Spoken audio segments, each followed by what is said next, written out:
Developing the man's personal style is probably the hardest thing to do when it comes to menswear and men's fashion, especially in the beginning, but it can also be one of the most fun personal journeys of self-discovery that you can ever embark on. And it gives you this grand opportunity to try new things, to kind of reinvent yourself, reinvent your look, and kind of change the way that not only the world is going to perceive who you are before you even have any sort of conversation or exchange with them, but also change the way that you perceive yourself, the way that you look at yourself, and the expression that you want to give off. Now, the thing is, there's more resources than ever on how to develop your own personal style and how to go about it in different ways, what to wear, what not to wear, how to wear them, how not to wear them. And the thing is, this is a good thing, but it also can really be a bad thing. Not all advice is good advice, and not everybody's advice is gonna work for every single person. It might work for some people, but it might not work for you. And that's why it's good to watch multiple creators, see how they interact with their audience, see what their audience says about them, and to kind of pick and choose what's good for you and what isn't. I mean, the thing is, everyone's personal style journey is different. It doesn't matter if you're leaning towards the same brand, the same garments, the same overarching theme. It's always going to be different. It's always going to be much more personal, especially to the people who don't just dress to get dressed, but want a little bit more of that kind of fun, very cerebral kind of process to putting together outfits and a cohesive style. And with all of that, there is going to be a certain level of expense. And the thing is, with me as a creator, I want to save my audience money, and I want to avoid having you guys make the same mistakes that I did when I first started getting into style and I first started nurturing my own look. And I myself have made plenty of videos before on some guidelines that I think you guys should consider, brands that I think you guys should buy from, other creators that I think you guys should look at. But I never really talked about some of the mistakes that I made and some of the things that you guys should not be doing, at least in my opinion, from my experience. Because to be honest, I have a lot of clothes, unfortunately, that I don't wear. I've started giving them away because I've invested in pieces that really just don't work for me, or they didn't last, or I kind of liked it but I didn't really love it. It didn't really fit with my style. So that's why today's video is going to be on the 5 mistakes that you should avoid doing when you're first starting the development of your new personal style, or if you're redoing your wardrobe, or whatever it might be. The first guideline today that I want to talk about that I think you guys should really take into account is you should observe and mirror other style icons, other people, not even just influencers, but people who just dress very well, or people who align with that kind of theme or identity that you're trying to encompass when it comes to style. Because the thing is, in the beginning, you have to understand certain things like drape, certain things like color pairing, certain things like fabric, the way that things sit on the body. It's so important to see how things work and why they work before buying pieces that you have no idea if they're going to work with each other. And it's also going to help hold you over and help you look your best even when you're still developing your style. Because admittedly, when I first started getting into fashion, I went through this really awkward phase of just putting things together and just seeing what works. But I never really took the time to mirror and observe people who have experience. I mean, that's the most important thing, because there is a science to menswear, there is a science to fashion, there is a science to things that are aesthetically pleasing. And the only way that you're gonna see that is if you start doing it for yourself. And I know this goes against everything that all these other influencers are talking about when it comes to, oh, you don't ever want to copy anybody, this, that, and the third, blah, blah, blah. Honestly, I think that's a really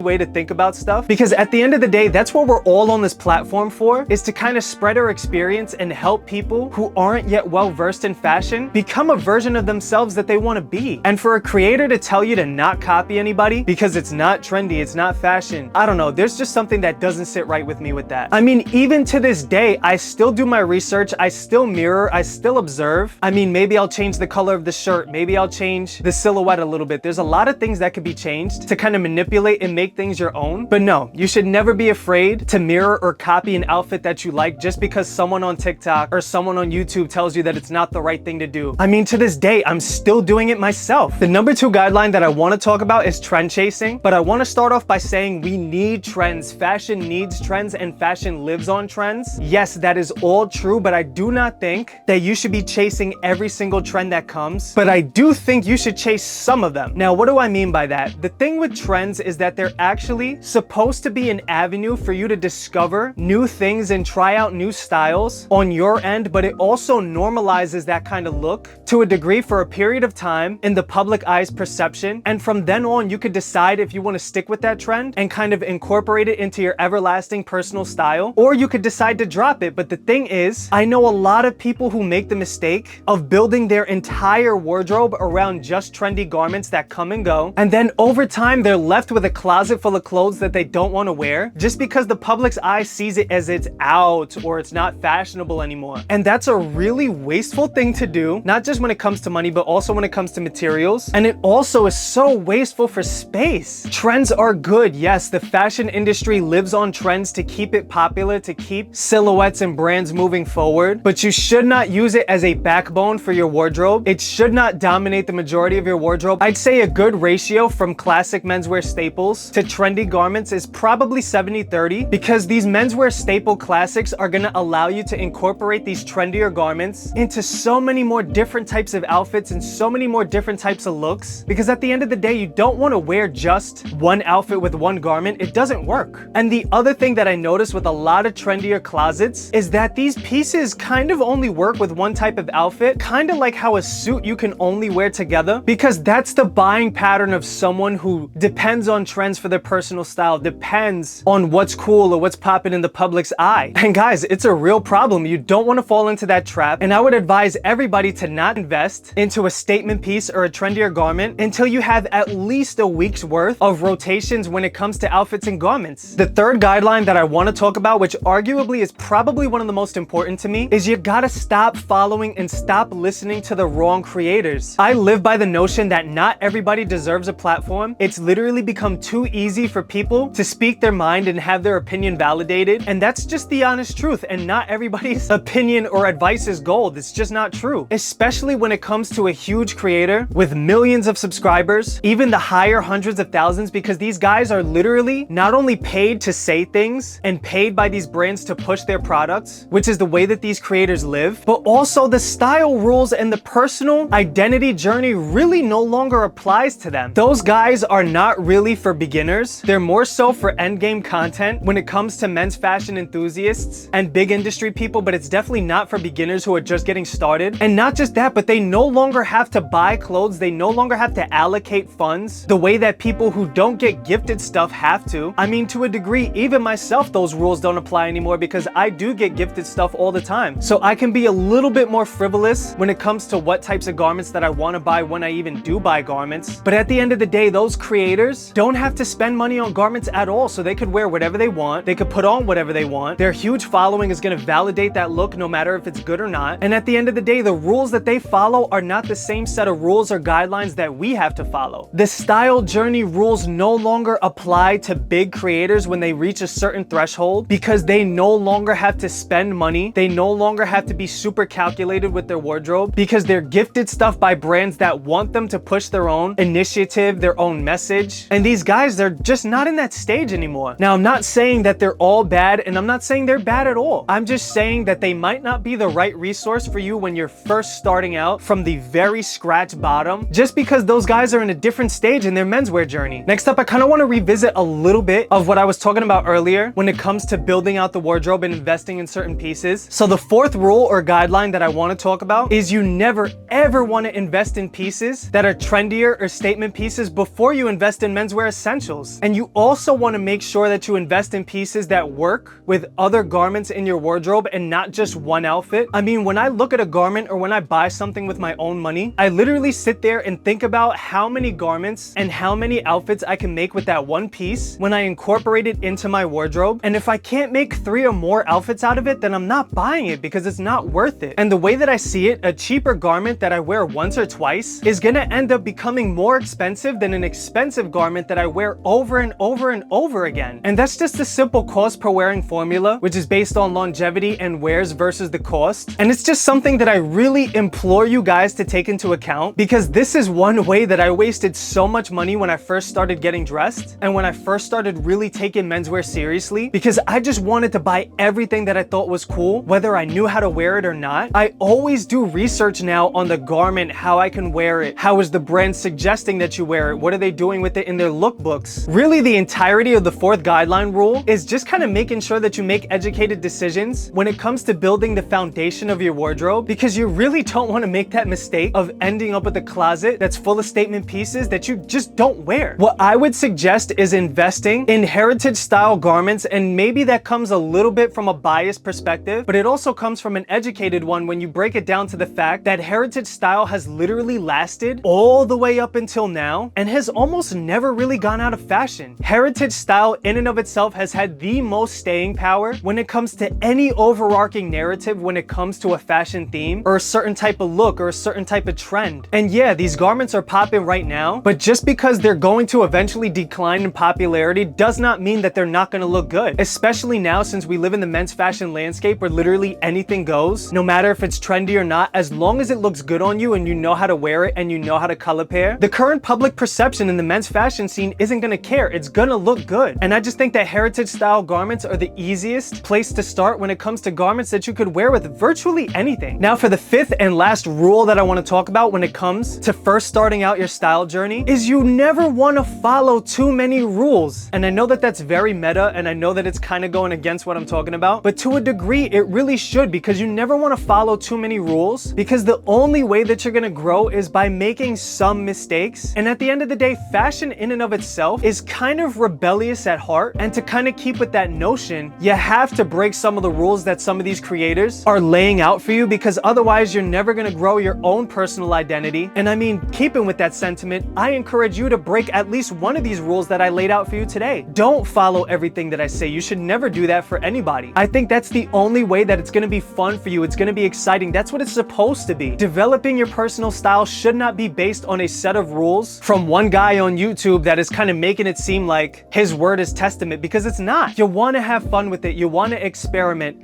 You want to do it in a smart way, yes, but you should be able to pick what rules or guidelines apply to you when it comes to how you want to grow your style, and also just how far you want to take it, because not everybody wants to take it as far as we do, and a lot of people want to take it much further. So yeah, guys, don't follow every single rule that you see. Feel free to break any of these rules, just one, and just kind of see why things end up the way that they do. They might work for you. And I also encourage you guys to check out other creators, not just myself, but to check out some other creators that have amazing menswear guidelines or menswear guides when it comes to how to develop and nurture your own style. I mean, a couple of my personal favorite creators that I love to watch and still kind of mirror to this day are Michael over at The Iron Snail, Drew Joyner, who's a menswear guru, Nick English over at Stridewise, who's like the heritage style king, Denim, who is so encyclopedic when it comes to vintage Levi's denim, Harry Haas, who is a gift to YouTube and a gift to the menswear community, and there's a couple of more. I'll put them somewhere, or maybe I'll put them in the description, but you should definitely watch these guys, see what they say, and pick and choose for yourself what works and what doesn't. But anyways, guys, thank you so much for watching the video. I really appreciate the love and support recently that you guys have been giving, and I think at this moment in time we're about to hit 6,600 subs or something like that, and I can't wait till we hit that 10K goal. I'm so excited. We're so close. We're so close, and I cannot wait. I definitely have to do something special when it comes to the 10K sub milestone. If you guys have any ideas on what I should do, definitely let me know down in the comments. I'd love to hear your thoughts for a 10K sub celebration. I know it's a small milestone for a lot of these other creators, but for me it means everything, and I want to do something special. I want to do something nice for us for the first 10K that we're here and we're with me literally from the bottom, growing this channel from nothing. So yeah, definitely let me know, guys. And with that being said, thank you guys again, and I'll see you next week.